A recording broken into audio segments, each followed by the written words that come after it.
Meanwhile, as I mentioned at the top of the show, the world of football is mourning the death of Franz Beckenbauer, one of the best ever players that the sport has ever seen. It is an extraordinary resume when you look at what he achieved, both as a player and a coach.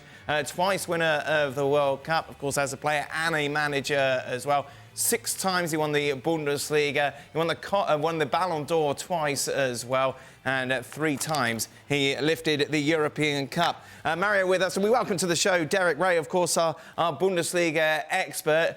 Derek, of course, Germany in particular will feel this hard tonight, the passing of one of their best ever.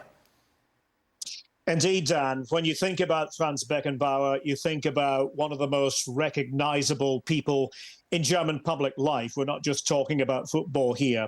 And I think we knew this day was coming. He's been unwell for some time. He hasn't made public appearances, really, in the last few years. But it still is a big shock, a big jolt to the system.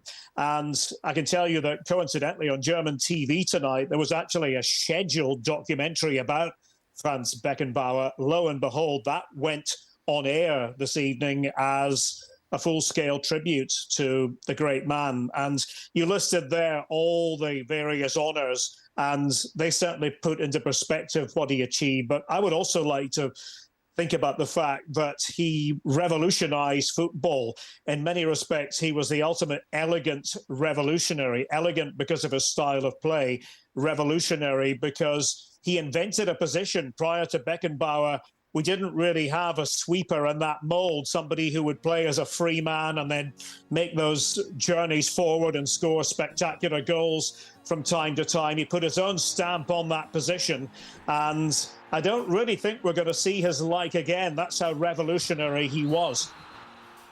Stevie, of course, you saw a lot of him. You were saying today, proper world-class player. Oh, he's no question, easily the best centre-back/sweeper that ever played football. No question. You know, he's up there with Maradona's and Pele's.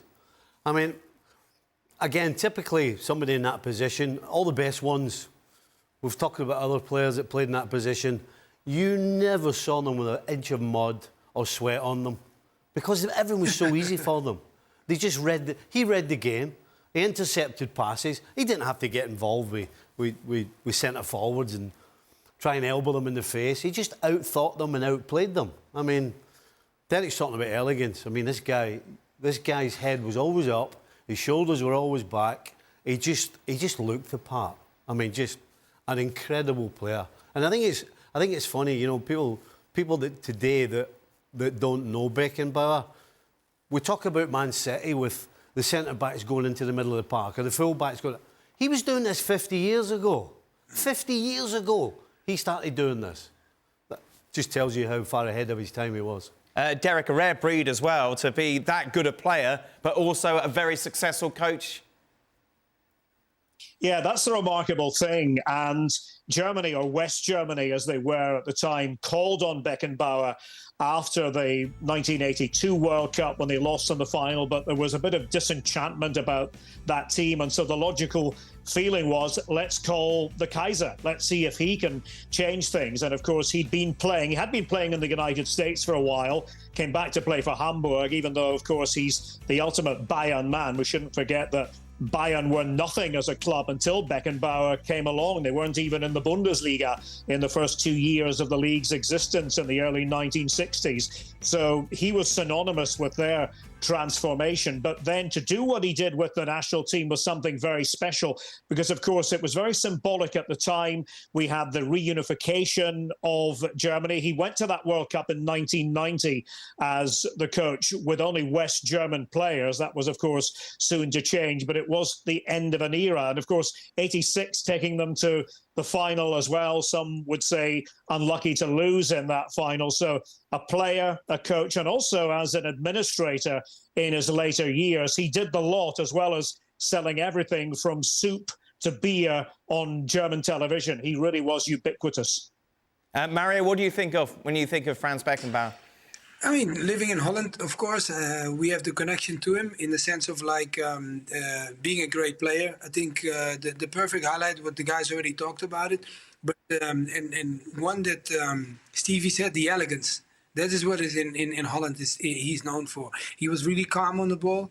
And me as a young kid, because you have to also imagine the moment when he was rising, there was a time when I wasn't even, I was hoping to be alive. But because we always saw the clips and coming back and seeing things of him, we could see how he dribbled the ball in the game and the sense of like, I mean, I don't want to call somebody else's name because I don't want to disrespect his name, but Baresi was one of those guys that was doing similarities, like the comfort zone in the way he built the game up from the back and the way he led the line and how strong he was and determined to making sure that he was always the leader of the team. That's why they call him the Kaiser. But away from that, it's like there were also two key moments. Like one moment was in 1974 when he won the final, and the key thing was he played against Holland, and we had Johan Cruyff at that time. So he said, like, okay, Holland was maybe one of the best teams at the World Cup at that time.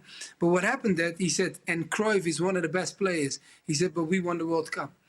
So it was kind of like, as much as he was as a good player, he was also very intelligent in making certain comments. The same happened in 1990. You understand, when the spitting moment was in with Fuller and Frank Rijkaard. He got a red card for that, and Fuller got a red card. And he was the manager. But it was a big situation going on. Eventually, he goes to the final. I think they beat Argentina in that one. And he won it as a manager. But just regardless what we always have, because we're in a small country.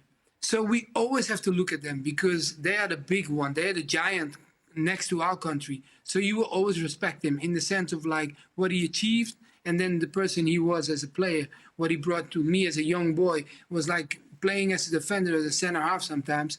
We had to look at him. Regardless if we were playing at Ajax, people said like, no, you got to watch him. Because on the ball, he does things that not a lot of players could do. And that was calmness.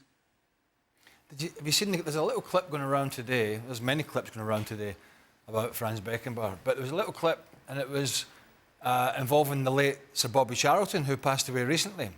And he was handing out some award to Franz Beckenbauer, and he gave a little speech before it, and he said, before the World Cup final in '66, and Bobby Charlton was one of the best midfielders ever. Sir Alf Ramsey said to him, listen, I need you to change your game today.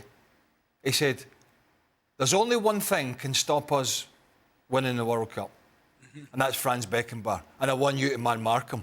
And Bobby Charlton's going, this is the greatest game of my life. You want me to mark... He said, you need to man-mark Franz Beckenbauer. Yeah. That's how important that was the threat that he is. But it's quite strange in a way. I never saw him play, obviously. But whenever I was doing commentaries back in England in the day, or the UK back in the day, I've heard other people using it, and for some reason, and I think I still use it to this day, so whenever we see some big daft defender trying to dribble out the ball with the back and giving it away, the amount of times I've used the line, who the hell does he think he is, Franz Beckenbauer? Yeah. It's like, even though this was a completely different era than before I was even born, doing commentaries, it just seemed the go-to. Who the hell does he think he is, Beckenbauer? And years later, we're still probably saying that. I think that sort of tells a story about how he transcended generations with his performances. And Derek obviously mentioned before he did quite a bit of time in America, part of the NASL, with all the big stars, of course, including Pelé as well. Yes, I actually spoke to him about that. I was in his company on a few occasions, and he has very fond memories of his time with the New York Cosmos. And of course, that again was a bit of a revolutionary period. They were trying to change things and rip up the old script in the United States. And to be with all those superstars at one time was very special. He did it for just over 3 years and decided it was time to leave. But he had that superstar quality about him, and he slotted, I think, very comfortably into New York life. And I think it's interesting, you can talk in US terms about legacies and what people have brought to the game. I think sometimes people forget about those superstars who came in the 1970s and were trailblazers. It was a different era. It became quite fashionable to forget about that era for a while. I'm never sure why, because it was a very important chapter, and Franz Beckenbauer was front and centre in that chapter in the USA. Derek Rae, thank you very much for joining us. A fitting tribute to one of the best the game has ever seen, Franz Beckenbauer, who passed away today at the age of 78.